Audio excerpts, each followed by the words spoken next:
Hello students, मैं Nalin from JPIT Nalanda से। आज की इस वीडियो लेक्चर में हम लोग देखने वाले हैं वर्क डन, जो कि यूनिट 2 का है, और एनर्जी, वर्क एनर्जी प्रिंसिपल और काइनेटिक एनर्जी, पोटेंशियल एनर्जी और सारी चीज़ों को वन बाय वन करके हम लोग पढ़ेंगे। फिर आगे बढ़ते चलेंगे, सिलेबस को आगे बढ़ाएंगे। तो चलिए स्टार्ट करते हैं। ये सारा चीज़ हम लोग पढ़ा दिए हैं, वीडियो भी अपलोड हो चुका है, तो प्लीज़ जो बच्चे नहीं देखे हैं आप लोग देख लेंगे।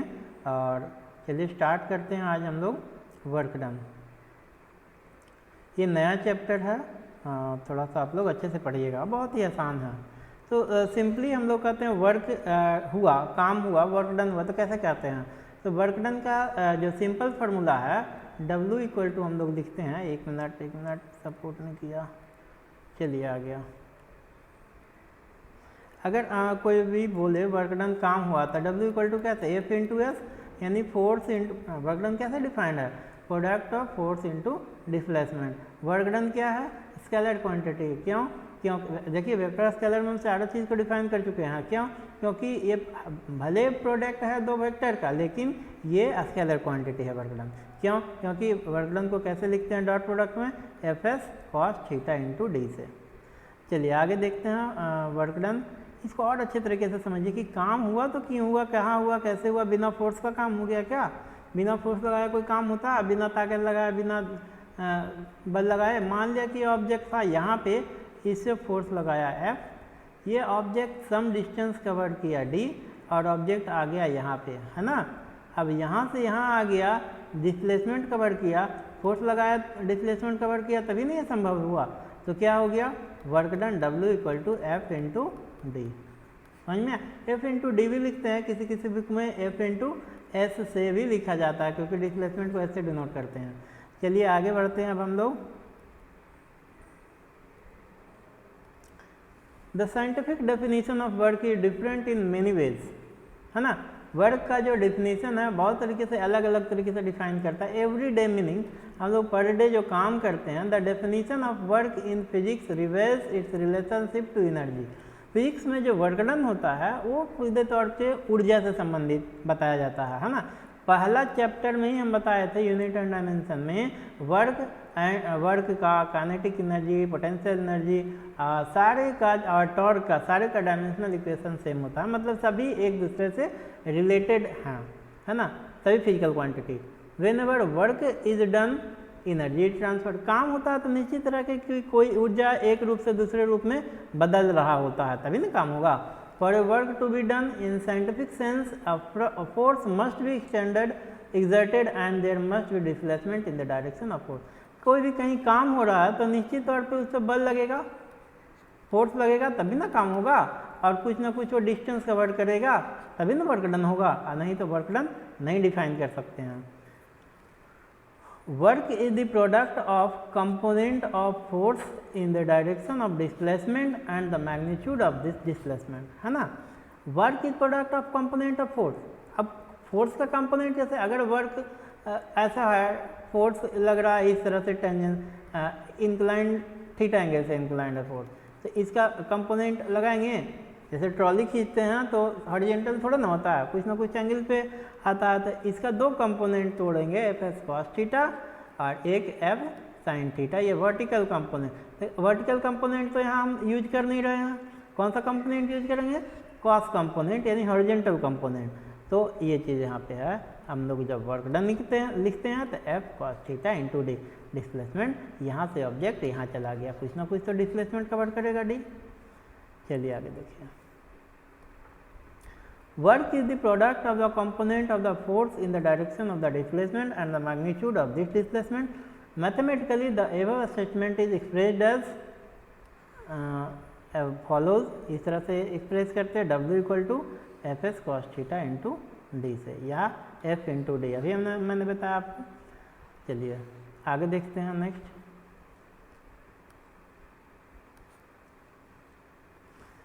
W is the work done by the force. W क्या है? वर्क डन है, जो किसके थ्रू हो रहा है? फोर्स के थ्रू हो रहा है ना। वर्क डन जब भी होगा तो बिना बल का कोई काम नहीं होता, ये जान लीजिए, बिना ताकत का कोई काम नहीं होता। F is the force, D is the displacement caused by the force, है ना, theta is the angle between the force, सारे चीज मैंने बता दिया। देखिए F इक्वल टू क्या, W इक्वल टू क्या बताए, F into D cos theta, F force है, D डिस्प्लेसमेंट है, कॉस थीटा, जितने एंगल से फोर्स लग रहा है। अगर फोर्स का वर्क डन का डायमेंशनल इक्वेशन बोला जाए तो क्या होगा, पहले ही बताया, पहला यूनिट ml/t इनवर्स 2, यानी कि mass contain 1 dimension, length contain 2 dimension and time contain -2 dimension. The dimension of work is the same as that of energy, कहता वर्क का जो डायमेंशन होता है सेम होता है जो डायमेंशन एनर्जी का होता है, जो डायमेंशन टॉर्क का होता है, जो डायमेंशन पोटेंशियल एनर्जी का है, सारा एक दूसरे से कन्वर्सिबल है। चलिए नेक्स्ट आगे देखते हैं।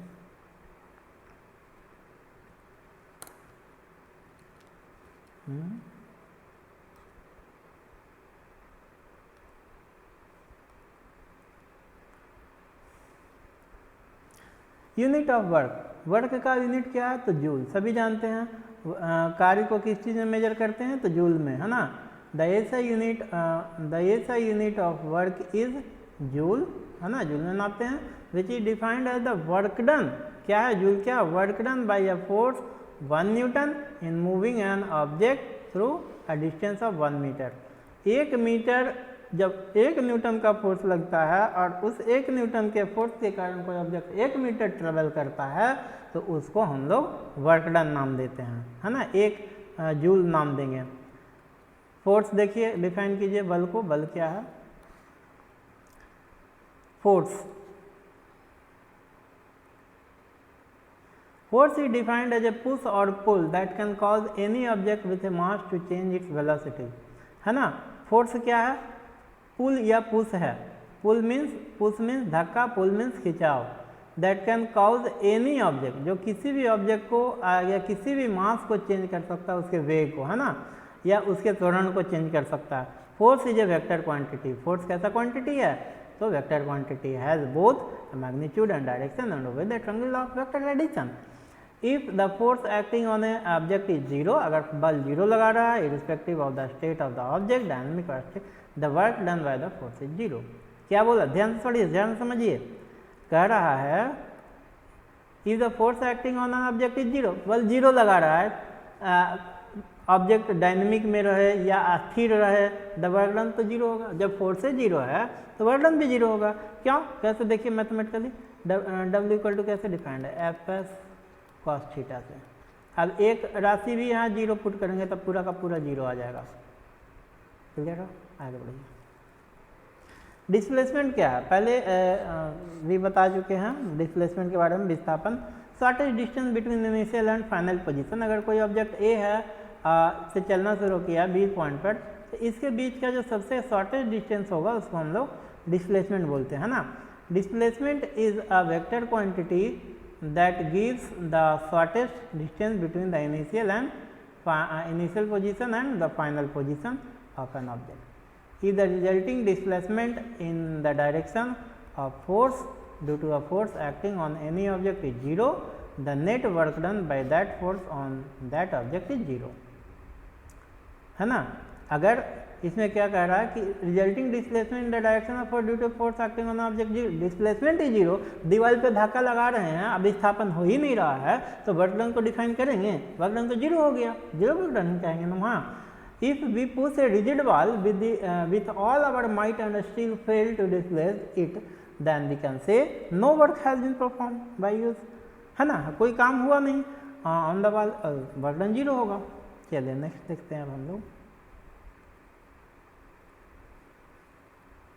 डिफरेंट टाइप्स ऑफ वर्क, कार्य, भिन्न भिन्न प्रकार के कार्य कैसे कैसे वर्क होते हैं इसके बारे में हम लोग चर्चा करते हैं।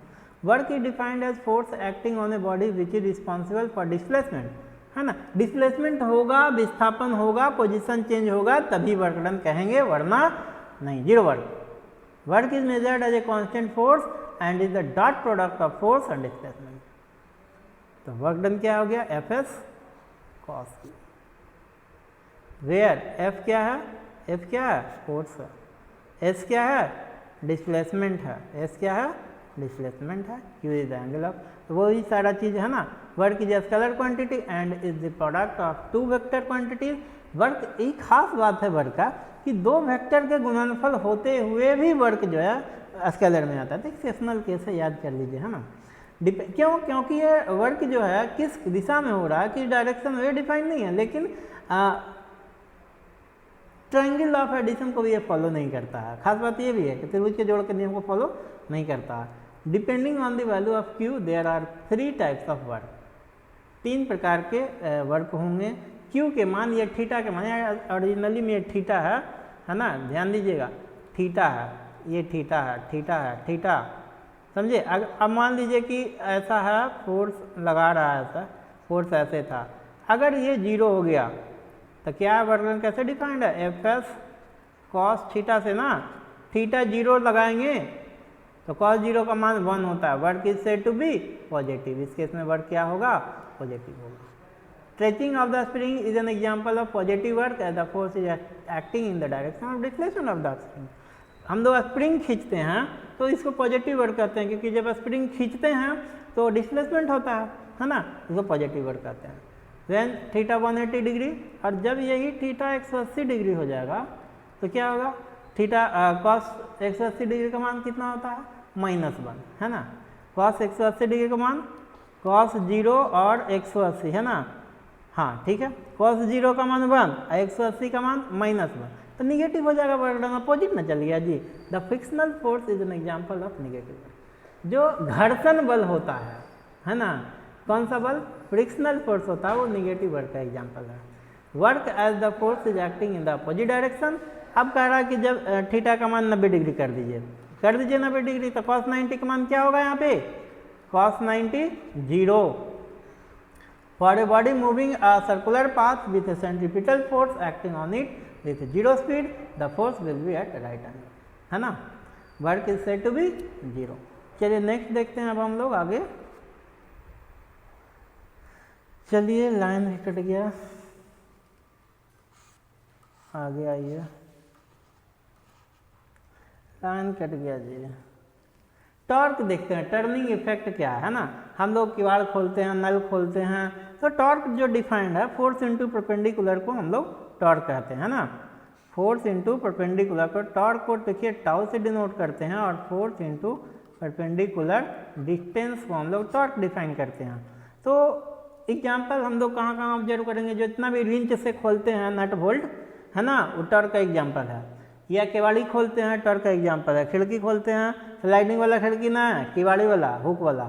या फिर नल, टॉर्क का एग्जाम्पल है। ठिप्पी खोलते हैं ऐसे ऐसे, ये कलम वाला, गुना वाला, तो भी टॉर्क का एग्जाम्पल है। तो देखिए टॉर्क भी एक तरह का वर्क डन ही है ना। Torque is the turning effect of the force about the axis of rotation. एक अक्ष के समान अबाउट जो घूमता है कोई चीज़, तो जैसे केवाड़ी एक्सिस से घूमता है। The moment of force is called torque, it is rotational analogous of force.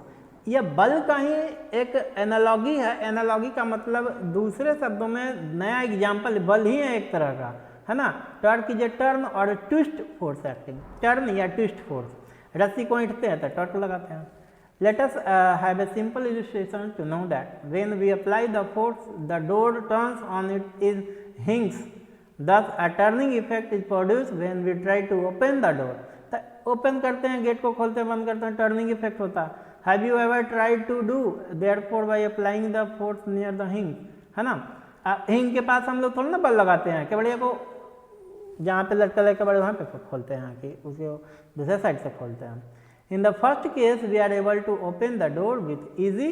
In the second case, we have to apply much more force. अगर जहाँ से केवाड़ी लटकल है, यानी हुक के पास से, वहाँ पे फोर्स लगाएंगे तो खुलेगा केवाड़ी, कहीं नहीं खुलेगा, ज़्यादा बल भी लगाना पड़ेगा। आगे देखिए, What's the reason this turning effect produced by a force on a rigid body? क्या कारण है कि टर्निंग इफेक्ट उत्पन्न करता है रिजिड बॉडी के ऊपर। पाइवोट और fulcrum is called the moment of a force for torque. चलिए आगे देखिए, अब हम लोग पढ़ने वाले हैं एनर्जी के बारे में। बहुत ही आसान है एनर्जी, है ना। क्या एनर्जी जनरली हम लोग दो प्रकार के पढ़ते हैं। The energy produced by mechanical capacity to do work, है ना, कार्य करने की क्षमता को ऊर्जा कहते हैं। और ऊर्जा कितने प्रकार के, दो तरह का होता है। It has two form, kinetic energy और पोटेंशियल एनर्जी। काइनेटिक एनर्जी किसको कहते हैं कि जब ऑब्जेक्ट मूविंग में रहता है, गति में रहता है, मोशन में रहता है, उस समय जो ऊर्जा उस पर कंटेन करता है वो बॉडी, उसको हम लोग काइनेटिक एनर्जी कहते हैं। चलिए देखिए क्या है, the energy possessed bye a body by virtue of its motion is called its kinetic energy, है ना। A moving object can do work, कोई घूमता हुआ या मूविंग मोशन में ऑब्जेक्ट कार्य करता है, उसको हम लोग उस समय जो उसमें ऊर्जा रहता है उसको काइनेटिक एनर्जी। कोई भी साइकिल चला रहा है तो काइनेटिक एनर्जी, गाड़ी चल रहा है काइनेटिक, पक्षी उड़ रहा है kinetic. The amount of work that a moving object can do before coming to rest is called its kinetic energy. यानी रेस्ट आने से पहले वो गति में जब था तो जितना काम किया उसको काइनेटिक एनर्जी कहते हैं। एग्जाम्पल के तौर पर ले अगर तो क्या है, a moving hammer drives a nail into the wood, लकड़ी को मारते हैं थोड़ी से तो अंदर चल जाता है, काइनेटिक एनर्जी का एग्जाम्पल है। Being a motion it's has kinetic energy और एबिलिटी टू डू वर्क, है ना। A fast moving stone can break a window pane, अगर ठेला मारते हैं तो शीशा वाला क्या होता है, फूट जाएगा खिड़की का। काइनेटिक एनर्जी के कारण शीशा टूट गया, काम तो हुआ ना भाई, शीशे तोड़ने का कितना बड़ा काम है ना। The stone has kinetic energy due to its motion and so it can do work, काम किया। A bullet fired from a gun can pierce a target due to the its kinetic energy, गोली मारते छेद हो जाता है किसी भी चीज़ में, पियर्स का मतलब यही है ना, तो वही काइनेटिक एनर्जी है। The kinetic energy of air is use to run windmill, हवा में भी काइनेटिक एनर्जी है, जिसके कारण देखिए कि बड़ा बड़ा जो विंड मिल्स होता है, बिजली उत्पादन करने वाला, ऊपर उसका पंखा घूमने लगता है। पानी में भी काइनेटिक एनर्जी होता है, डैम से पानी छोड़ता है, काइनेटिक एनर्जी के कारण क्या होता है कि जो हाइड्रो इलेक्ट्रिक पावर प्लांट है उसका जो ये है पंखी घूमने लगता है तो बिजली उत्पादन होता है। तो हर चीज़ में जो मूविंग ऑब्जेक्ट है उसमें काइनेटिक एनर्जी प्रोसेस करता है। नेक्स्ट देखिए आगे हम लोग देखते हैं, एनर्जी को और अच्छे तरीके से समझते हैं, है ना। Energy of a body defined as its capacity और एबिलिटी टू डू वर्क, अभी मैंने बताया, अभी इसका डिफिनेशन बताया, लेकिन वहाँ पे सिर्फ डिफाइन करके आगे बढ़ गए। यहाँ पे हम लोग डायमेंशन देखेंगे, इसका यूनिट देखेंगे, है ना। The energy of a body is measured by amount of work and the body can perform therefore, तो क्या है, like work energy is a scalar quantity, energy भी स्केलर है ना। इसका अभी बताया मैंने, डायमेंशन क्या हो जाएगा, ml2 10^2। इन वर्क का भी वही होगा, काइनेटिक एनर्जी का भी, पोटेंशियल एनर्जी का भी, टॉर्क का भी वही डायमेंशनल इक्वेशन होगा, क्या, ml2 10^2। Energy is measured in the same unit as the work, है ना। एनर्जी को भी उसी में मेजर करेंगे जिसमें वर्क होता है, उसका क्या था, जूल था, है ना। The SI unit of energy is joule and the CGS unit is, SI unit जो है जूल में और सीजीएस यूनिट वर्ग में। एनर्जी हैज सेवरल फॉर्म्स, ऊर्जा के भिन्न भिन्न रूप होते हैं, mechanical energy, sound energy, heat energy. बोल रहे हैं तो एनर्जी हमारा खपत हो रहा है कि नहीं, तो किस एनर्जी में, हम जो खाए हैं, हम जो खा पी के आए हैं, ऊर्जा जो हमको बॉडी में लगा वो खपत हो रहा है किस में, साउंड एनर्जी में। Heat energy, light energy, chemical energy, atomic energy, nuclear energy, electric energy, magnetic energy, बहुत सोलर एनर्जी, बहुत प्रकार की एनर्जी है ना। यहाँ पे देखिए कुछ चार्ट दिया हुआ है, उसका सिंबल और उसका वैल्यू दिया हुआ है। जैसे अर्ग, तो एक अर्ग में कितना जूल होता है, 10⁻⁷ जूल, है ना। हम लोग ऐसे बदलते हैं, 1 जूल इक्वल टू 10⁻⁷ अर्ग, है ना, ऐसे बदलते हैं कि नहीं। तो 1 यहाँ पे याद रखिएगा, 1 इलेक्ट्रॉन वोल्ट में कितना होता है, तो 1.6 × 10⁻19 जूल। 1 कैलोरी किसके बराबर, 4.186 जूल के बराबर। 1 किलोवाट में 3.6 × 10⁻6 जूल होता। तो ये सारे चीज़ों को आप लोग रिमेंबर कर लेंगे। चलिए आगे बढ़ते हैं। अब बहुत ही इंपॉर्टेंट हम लोग पढ़ने जा रहे हैं, relation between kinetic energy and linear momentum, है ना। Linear momentum, mass into velocity के प्रोडक्ट को हम लोग लीनियर मोमेंटम बोलते हैं। और काइनेटिक एनर्जी के साथ इसका क्या रिलेशन है, सभी जानते हैं, बचपन से ही काइनेटिक एनर्जी को 12 mv² पढ़ते हैं ना, 9th क्लास में पढ़ना है, बचपन से नहीं। तो देखिए, we know that kinetic energy of a body given by equal to 12 mv² जानते हैं। मोमेंटम p बराबर क्या होता है, मास इंटू वेलोसिटी। ऊपर और नीचे दोनों में m से गुना कर दिए, तो देखिए क्या है, काइनेटिक एनर्जी बराबर 12 mv²। अब ऊपर भी m से गुना कर देंगे या नीचे भी m से गुना कर देंगे, तो क्या आ जाएगा, 12 m² v² आवेगा। देखिए यही चीज़ बने आया, 12 m² v² m।